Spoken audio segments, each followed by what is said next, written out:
Hello, I'm Dr. Jason Rose, and I'm a chemistry teacher here in Sunnyvale, California. I've been teaching AP Chemistry for 11 years, and my students typically do very well on the test. I think our average after about 75, 85 students is 4.8. So the kids do very well, and I've learned an awful lot about how to prepare kids for the chemistry test, so I'd like to be able to share some of that insight with you. The main goal of this entire lecture series is to help you review the critical points and concepts in this course, as well as to give you some advice about solving problems and trying to figure out what the AP examiners are up to. All right? There are very particular kinds of answers they're looking for, and sometimes trying to figure out what those are is a little disturbing. So what I'm going to do is provide you with some insight into how they grade the test. I was a grader last year, and I learned an awful lot about the kinds of things the students say that they think are answers and what the College Board actually thinks are answers. So hopefully I'll be able to give you a little bit of insight into that as we go through this series. There's another series attached to this one which specifically focuses on laboratory experiments and descriptive chemistry. And this is something that a lot of students have not had a lot of experience with, at least that's the way it looks from looking over the last few years' exams.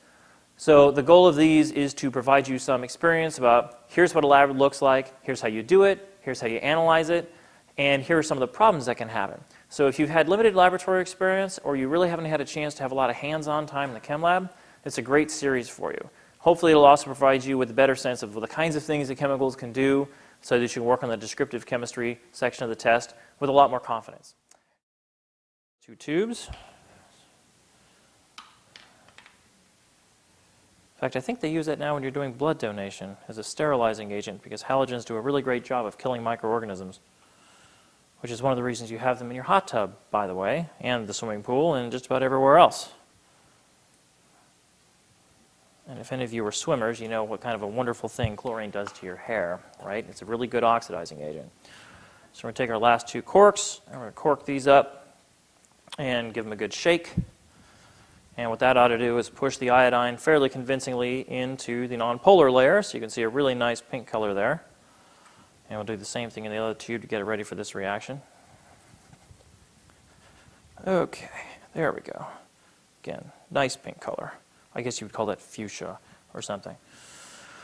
All right, so we're going to add sodium chloride to the first tube, and we're going to add sodium bromide to the second tube. So here's a sodium chloride solution.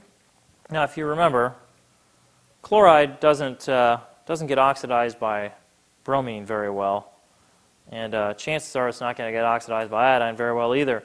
But like I said, you do the whole experiment just so you can say you have all the data. And in case something goes wrong or gets very strange, then you probably can predict, oh yeah, there's something wrong with that, I need to go back and check it. As long as you're careful about labeling your tubes and you know what you're mixing, it's really very hard to make mistakes with this experiment. So we're going to shake this up. Chloride ions are pretty much ignoring the presence of iodine, and so the iodine really doesn't get any satisfaction. It doesn't take any electrons away. So we're left with the same purple layer we started with at the top. So let's try that with bromide. All right, there's a little bit of Br minus. I'm just going to put that in this tube.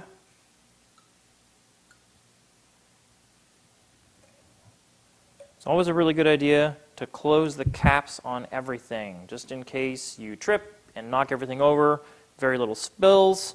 All right, so here's the Br minus.